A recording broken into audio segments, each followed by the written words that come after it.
Oh yeah. Once again, Yeah. we're hitting on some deep subjects Mm-hmm. for the one they call Doctah B. Mm.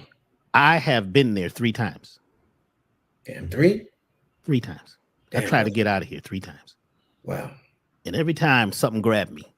Said, nope, not yet. One time the lady came and she said, now, Doctah B, what the heck you doing here again? Now, where's your stuff? You don't even have nothing yet. Now, you go back down there and get your stuff. And I'm like, what stuff? See, there's some stuff that we're supposed to gather here in this particular place right now. And there's something for everybody to do. Mm-hmm. Now, when I was seeing clients for many years, and they would come sit on the couch, and I would just allow them to talk. Mm-hmm. Some folks just wanted to talk. And they were like, oh my God, you're the greatest. Oh my God, I didn't even say nothing. I sat down, said, now how you feeling? What would you like? And they start talking and you let them talk. See, a lot of times we're trying to push our beliefs and what we feel about life on them. But sometimes folks just need to speak and say it. And then a lot of times what I do when I'm dealing with clients, I'll say, I may say, well, how do you feel about that? And what does that mean? You see what I'm saying? Ask questions. Just keep asking them questions. Well, so what you're saying is such and such and such. Instead of putting my stuff on them with my ego, I'm asking them where they're at. Once you find out where they're at and you can reach them, now we can begin to pace them out of it. You see what I'm saying? You have to go there with the person. When I was doing, when I was going to the drug rehab places in Los Angeles, helping folks, with, having drug habits. And they were like, well, who are you? How you going to tell us blah, blah, blah. And I said, well, what drugs y'all on? And they would tell me, and I listened to the whole room, right? This was in the 90s. And I said, well, I've been on all those drugs. They said, what do you mean? All of them at once. I didn't have one. You do one drug, a drug of choice. Whatever they was choosing, I was choosing. Because my thing was, I don't know what the heck is going on here. I'm on a planet. I feel like the man that fell to earth. I don't get it. I don't see why people are like this. You see what I'm saying? Why do we treat each other this way? And why a lot of us who have been, oppressed for a long time become oppressive, because after you've been oppressed, you want to be a winner. So now you become oppressive. And that's, if you stay oppressive, on the other side of that is depressive. As a musician, right? When you meet really, really good musicians or people who do art and, people who are into using their hands and creating, you'll find that a lot of us go through what they call, what they call it? Manic depression, up and down. But you go all the way down, right? And I might be down for 3-4 days. Don't call me, Brother Rich. Don't call me till I be on the show. I'm through. I'm not answering any phones. But then once I begin to breathe and I get that deep breath and I begin to remember that I have to go to this place to get to the high place, everything is tied to its opposite. Everything. So you may be super joyful, but there's another part of you that's sitting on the curb too, ready to jump into traffic. You see what I'm saying? All of that exists, but it's a matter of allowing people to speak, allowing them to say where they really are. And don't try to change what they're saying. Just listen to them. Then you might interject one thing. Like the sister said, flower essences. So I would always, almost all my products have flower essences in them. So I'm an herbalist, but I always put flower essences in everything. I don't even tell people about it because they work on a whole nother level. And one of them that we use that I think everybody should be taking is that Joshua tree. Because Joshua tree helps you deal with your root stuff. That stuff that you came here with. Them, those family ghosts. They've been living in the family for 4,000 years. You see what I'm saying? Grandpa was Wolfman's brother. You know what I'm saying? You don't know why you're acting out. Why you want to tear people's flesh and be sarcastic. It's because some of that stuff is riding with us. So flower essence is a thing. Grounding is another thing. I would talk to clients sometimes and sit on the ground. And when we're sitting on the ground, after a while, they don't even know what they were talking about. They were like, why are we here? Because they're getting those ions from the earth. But the other thing, and this was one of my things that this really hit me. I was in the music business, the music industry. The end, you get the dust at the end, right, Griff? You get the dust at the end, and you keep they're sending you a royalty, but they got 99.9%, you get 1%, and you call it a royalty. So a lot of the words play with your head. When you came here to be something, but you're kind of confused what you're supposed to be, because the world is telling you something else. They keep pointing to you, telling you who you are. So, that introspection, finding out who we are and realizing that to become a diamond, you're going to go through heat. You're going to go through pressure.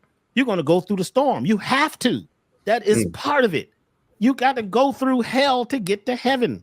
Once people realize that you've been there too, and that we're all very close to that other side. Once you begin to have that rhythm and that heartbeat. And the final thing, I just want to say this.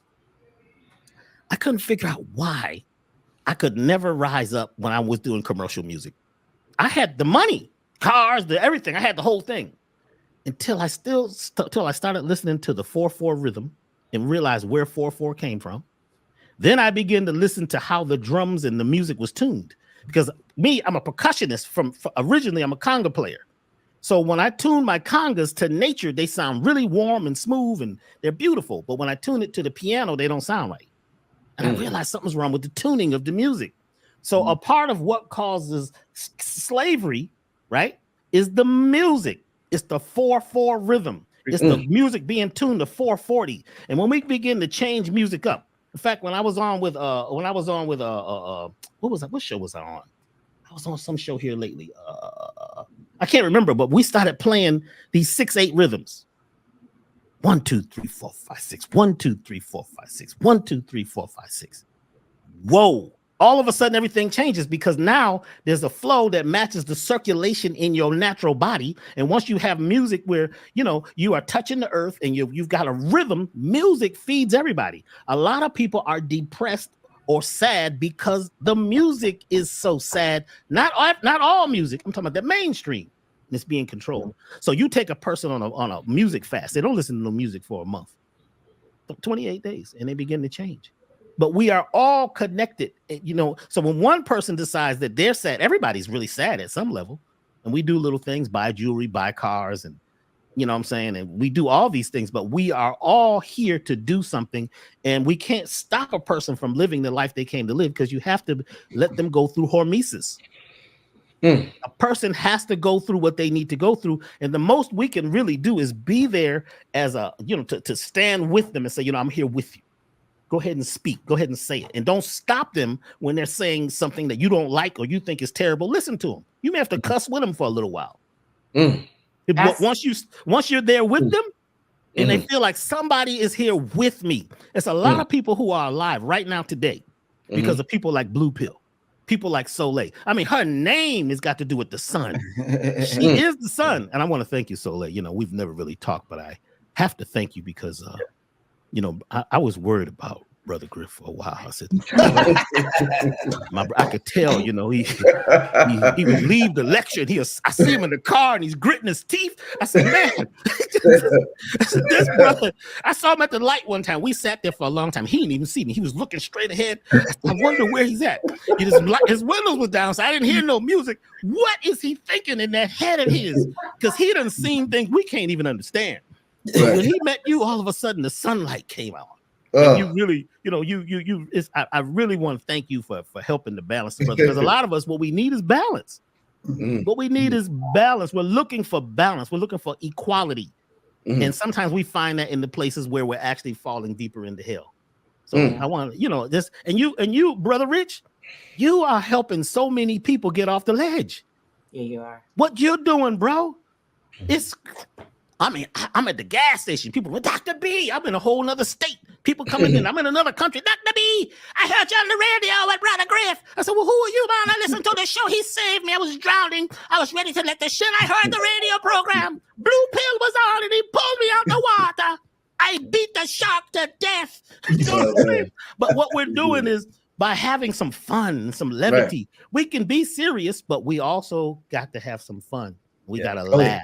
And we got to laugh about ourselves. So I'd like to thank all of y'all once again for doing what y'all do. And all the folks right now who are online helping people in some kind of way. And once we get rid of that competition, because there's no competition here. Stop. We don't need to come. That's another thing that's going to cause you to be depressed. Because no matter how good you are, there's somebody better than you. No matter how bad you are, there's somebody worse than you. No matter how much money you got, somebody got more. No matter how broke you are, somebody's even broken a little bit more. So coming together in one and being in oneness. And I'm going to talk about that on Saturday. Is it Saturday now? Yes, sir. Yes, sir. Yes, sir. I'm going to talk about and bring people into this harmonic place where there's oneness, where the rhythm is a rhythm that's cosmic, and create that harmonic grid that creates oneness, whether you like it or not.